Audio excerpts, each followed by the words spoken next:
beloved Boss Mike Cervera.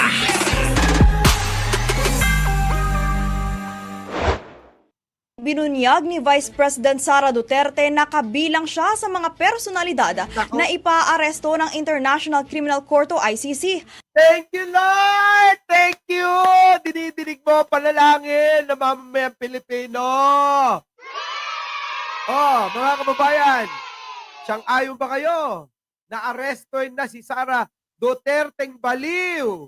Para naman, mga kababayan, para naman mawala ng mga tulad niyang hinayupak sa bansa.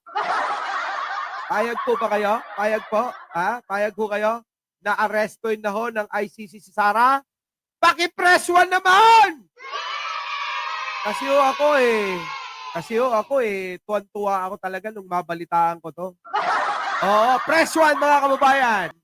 Binunyag ni Vice President Sara Duterte na kabilang siya sa mga personalidad na ipaaresto ng International Criminal Court o ICC. Oh, kita nyo, siya po ay aminado na. Alam nyo po ba kung bakit nanggaling sa bunganga niya? Alam nyo po ba? Alam nyo? Hindi, no? Kasi po mga kababayan, inunahan niya na yung siguradong mangyayari na. Bakit to? Kailangan niyang unahan. Dahil ho mga kababayan, umaasa pa siya sa awa nating mga Pilipino sa kanya. Kayo po ba mga kababayan, maaawa pa? Tanong ko lang. Tanong kaya natin hindi kay Libayan. Si Libayan, bigla na lang mananahimik yan. Diba? Libayan, pagkatapos ng May 12, pustahan tayo, tatahimik ka, maniwala kayo sa akin. Tatahimik yan sa mga issue ng mga DDS, issue ng mga kay Sara, tatahimik yan. Di ba? Maniwala ka sa akin, tatahimik ka eh. Ngayon, eto na. Tuloy natin. Ayon kay VP Sara, lumakas ang kanyang kutob nang unti-unting hinigpitan ang kanyang pagdalaw sa amang si dating Pangulong Rodrigo Duterte na nakakulong sa ICC sa The Hague, Netherlands. Wala ka! Sara, mamaya, tamang hinala ka lang, ha? Baka mamaya, tamang hinala ka lang, ha? Porque hinigpitan ka lang na dumalaw. Nasasabi mo ng kasama ka. Diba? Baka naman hinihigpitan ka kasi papirma ka ng papirma. Hindi po kaya ganon, mga kababayan? Hindi kaya dahil siya hinigpitan, siya pagdalaw, kay Digong na nakakulong doon sa Selda 13, kasi mga kababayan nakakahalata na ICC. Oo, sabi ng ICC, panay ang papirma mo Para saan kaya yung mga pinapapirmahan mo? Hindi kaya yan yung mga dapat na i-press namin dito? Ipipress namin yung mga yan Diba? Kasi para may makuha yung mga biktima nyo. Mukhang na yata mga kababayan mukhang nahalata ng ICC Hindi nyo ba napansin ng mga nakaraang linggo? Panay na ang pahayag ng kampo ni Duterte na nagbebenta na sila ng mga mansyon, ari-arian. Para daw may panggastos, Bakit Kasi kailangan na nilang gawin yan dahil malapit nang mapresyan. Hindi nyo na magagalaw yan. Hindi nyo na rin matitirahan. Bagkos, makukordonan. Makukordonan, Boss Mike? Ganyan din ba yung ginawa nila sa mga bangkay ng mga biktima nila? Oo, kinordonan ng kulay dilaw. Huwag daw tatawid dahil iimbestigahan. Inimbestigahan ba, Boss Mike? Hindi nga. Ang lumabas, binaril sa ulo. Ang totoo, binaril sa ulo, ang lumabas sa investigasyon na heart attack. Mga kababayan, nagets nyo yung mga sinasabi ko? Diba? Yan yun. Ngayon, yung mga ari-arian nila kukordonan. Pero yung pagkordon sa inyo, totoo yan. Bakit? Kung ano ang ilalabas na na desisyon ng ICC, ang korte ng International Criminal Court, Yun ang katotohanan. Hindi yung ginawa ninyo na binaril nyo sa ulo yung mga biktima nyo. Tapos, kinurdunan nyo, kunyari iimbestigan nyo. Lalabas sa autopsy, may sakit sa puso. Putik na yung mga kababayan. Kakaiba, no? Yari na itong mga ito. Tara, huwag ka nang magpaawa. Ang mga Pilipino, galit na sa iyo. Hindi mo ba napapansin sa mga pinupuntahan mo na rally? Ha? Rally, meeting de avance, nangangampanya ka kung saan-saan lugar sa Kamaynilaan, pero ang sinisigaw, BBM pa rin. Hindi ka ba nahihiya niyan? Habang nangangampanya ka, dala-dala ka ng mga kung sino mang kandidatong mga hinayupak dyan. Ano sigaw ng taong bayan? Di ba? BBM pa rin. Yan. Mga kababayan, ang katotohanan. Ano? Nagpapanik na, Marichu, ay malamang si Mary Jane de Vera, tawa lang ng tawa. Bago kayo matawa, mga kababayan, baka naman inyong makalimutan yung aking kahilingan, mga kababayan. Simpleng-simple lang. Isang like lang para sa isang gwapong vlogger nyo dyan. Eto na. Mga kababayan, ayan, magsa-10,000 na tayo rito. Baka naman, ano po? Baka naman! Ito. Na ako sa listahan, daghan kaayo Ana ako sa listahan, nasa listahan na ho ako. Eka, oo. nga naa sa listahan sa ICC. Alaka! Eto na mga kababayan, no? Galing na ho sa bunganga ni Sara, hindi na ho sa atin yan. Kahit pa noon pa natin sinasabi na si Sara ay kasama talaga. Saan? Sa mga huhulihin, aarestuin ng ICC, mga kababayan, sa wakas, sa bunganga niya na galing yan. Tama po ba mga kababayan? Sa bunganga niya na galing yan. Hindi na sa atin yan. Sasabihin na naman ng mga DDS, yaan talagang si Mike Cervera na BBM vlogger, fake news talaga. Sabi ba naman kasama si Sara, bakit hindi inuli siya? Ngayon, kay Sara na mismo galing. O ano na mga DDS? Ano masasabi nyo? Sasabihin nyo pa rin bang fake news ako? Sinibayan lang, yung grupo niya lang ang nagsasabi noon. Bakit? Gustong ipasa ng grupo ni Libayan yung napacheck sila ng Rappler. Diba? Sabihin nyo sa Rappler, ipacheck ako kung fake news ako. Katulad mo, Libayan, fake news. Diba? Yun. Anong nyo? Sabihin nyo, Rappler, check mo naman din si Mike Cervera. Oo, maglumuhod kayo sa Rappler. Sabihin nyo, si Mike Cervera naman po, please. I-check nyo kasi laging yung mga sinasabi niya. Nauna siyang nagbabalita. Pero nagiging totoo eh. Tama. Tama po ba mga kababayan? Nauna tayo, nagbabalita pero nagkakatotoo. Di ba ba? Yan. Yari kayo dyan. Talay! Nahibaw ko, anak. Mga kababayan, pwede ba pakitranslate nyo na lang? Kasi hindi ko na maintindihan yung iba pang sinasabi niyan. Alam nyo naman si Sara, sa Tagalog, sa Tagalog, utal-utal siya. Pag nag-Ingles, mga kababayan, parang hindi nag-abugas siya. Kaya nga mga kababayan, sabi nila, hindi naman masamang mag-Tagalog. Ang mahalaga, yung laman ng mensahe na pinaparating mo sa mga pinatutunguhan nito. Diba ba? Yun ang mahalaga dyan. Sabi nila mga kababayan, ba't ba si Mike Cervera pag nag-vlog hindi nag-i-English? Mga bobo ba kayo? Bakit? Mga foreigner ba yung pinatutunguhan ng mga balita ko? Mga Pilipino, gusto ko Tagalog na Tagalog na Tagalog para mas maunawaan nilang husto. Di ba? Yan, hindi nyo alam yan. Di ba? Punta tayo sa Amerika, doon tayo mag-Inglesan. Baka pag nag-Ingles ako, hindi nyo maintindihan. Malupit dito. Diyos ko, gagamit kayo ng Gagamit kayo ng Webster Dictionary kapag na lumita niya na yung mga English ko rito. Oo. Di ba mga kababayan? Mas maiintindihan ng mga Pilipino kung tayo'y magsasalita ng sariling wika natin.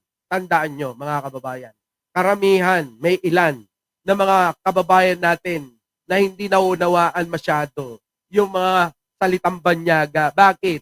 Kasi nga naman, di po ba, hindi nila nakasanayan. Sasalita tayo ng Ilocano dahil may mga Ilocano rito. Nagsasalita ako ng Panggalatok dahil may mga Panggalatok dito. Ang tanong ko, may Amerikano ba rito? May Amerikano ba? Wala naman siguro, Wala naman siguro. Di ba ba? Wala naman sigurong Amerikano. Eto na, mga kababayan. Tuloy. Kaya pag-abot na ako dito, natingala ko nga nung Ano daw sabi? Ano sabi? sa sugod, pwede pa ako mabisita kada adlaw. Ilan pa umano sa mga nasa listahan ng mga aarestuhin ay sina Senador Bato de la Rosa, Retired Generals Oscar Albayalde, Vicente Danao at Senador Bongo. Agad! Woo! Oh, Lord. Mukhang maraming makukulong bago magpasko at mag-December. Mukhang maraming makukulong talaga. So, okay na ba sa inyong regalo yan? Galing kay bro. Mga kababayan, kasi para sa akin, blessing na yan. Mawawalan na tayo ng mga anay ng lipunan. Mga kababayan, lalong-lalo na yan. Yung babaeng nakaberde na yan, nakamukha ng prinsesa sa isang palabas na cartoon character na nagngangalang Fiona. Mga kababayan, Yuhu, Mami Piar! Ay! Ang saya-saya, di ba? Mga kababayan, bangis? Pwede na? Approve tayo dyan. So, eto na mga kababayan. Eto ba yun? Ulitin natin dito mas malaki. Kasi hindi masyadong kita yung mukha ni Sarah dyan. Dito na lang tayo. Siya malaking mukha niya. Pasok! Daghan kaayo mi nga naa sa listahan sa ICC. Nahibaw ko ana kay pag-abot na ko dito natingala ko nga. Mga kababayan, pwede ba paki-translate nyo na lang Okay mga kababayan. Sa mga kababayan ko dyan na mga Bisaya. Bisaya po ako, lahi po. Ang tatay ko po ay Bisaya. Ano po? Oo Bisaya. Ang nanay ko po ay genuine na Ilocano. Opo. Pero lumaki po ako sa norte. Ano po, mga kababayan? Kaya Ilocano po ako. Okay? So, sa nananalaytay na dugo ko, may nananalaytay na Bisaya ito. Opo hindi ko kailangan itanggihan dahil alam naman yan ng maraming tao. Di po ba? Ayokong magpaka-ipokrito. Hindi porke sumusuporta ako kay Pangulo, itatanggi ko na yung pagkabisaya ko. Hindi Abay, marami kaming kababayan sa Bisaya na Marcos ang kanilang pinaglalaban. Kaya wag niyong sasabihin at aangkinin ang Visayas, Mindanao. Inyo lang. Hindi totoo yan. Bakit po? Marami akong kamag-anakan. Marami akong kamag-anakan, kaibigan dyan sa Visayas at Mindanao. Tama po ba mga kababayan? Inaangkin nyo Di ba?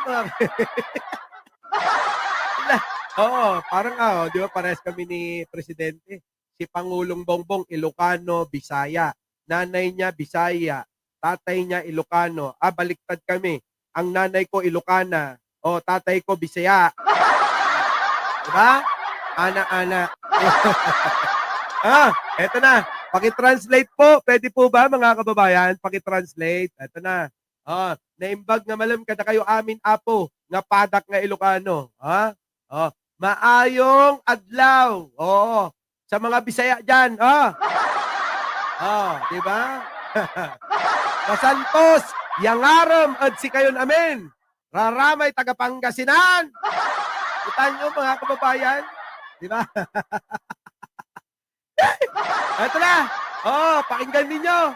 Nung sa sugod, pwede pa ko mabisita kada adlaw. Giundang nila pag Ay, kakauwi lang daw ni Arnold Lopez. Saan ka na naman nag-check-in? Saan ka nag-check-in? Saang court? Court 75 ba yan? Ah, si Arnold kakauwi lang daw. Saan kaya nag-check-in yan? Baka sa court 75.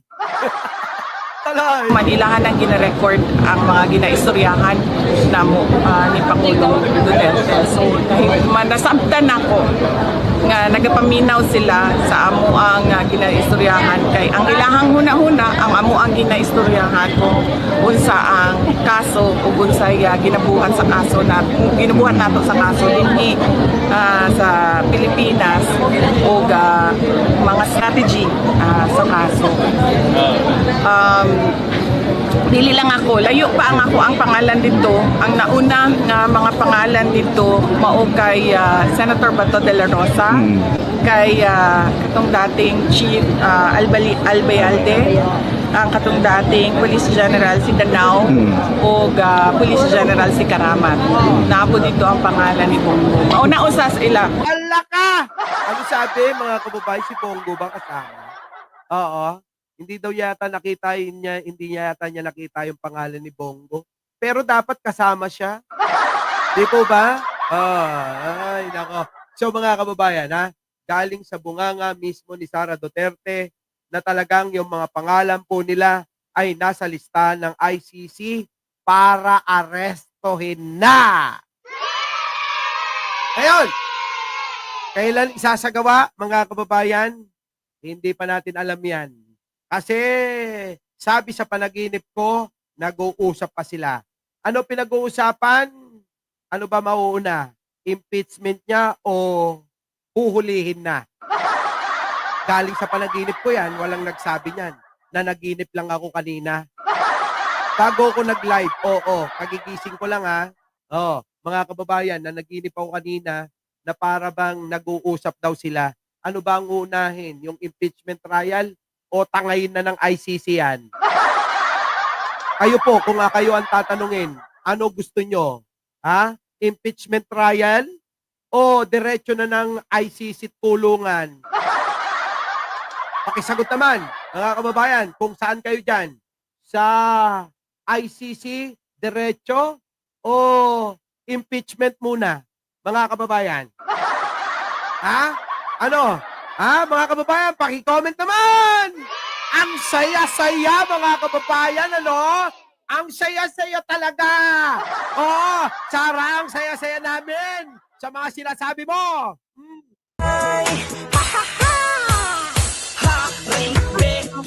Baklang mataba, baklang mataba, baklang mataba. Ha, ring Becky, baklang mataba, baklang mataba. Ha, ring Becky, gusto ng chupapa. Dahil nakupo, wag nang umupo. Umalis ka na sa pwesto, di na dapat kumit. Ano mga kababayan, free shipping to ICC. ICC muna. Hindi po, ganito po yan mga kababayan Ganito po yan. Robert Pagaduan, thank you naman po. Ganito po yan. Pagka napunta ng ICC, malamang hindi na maumpisa ng impeachment yan. Impeachment trial, mga kababayan.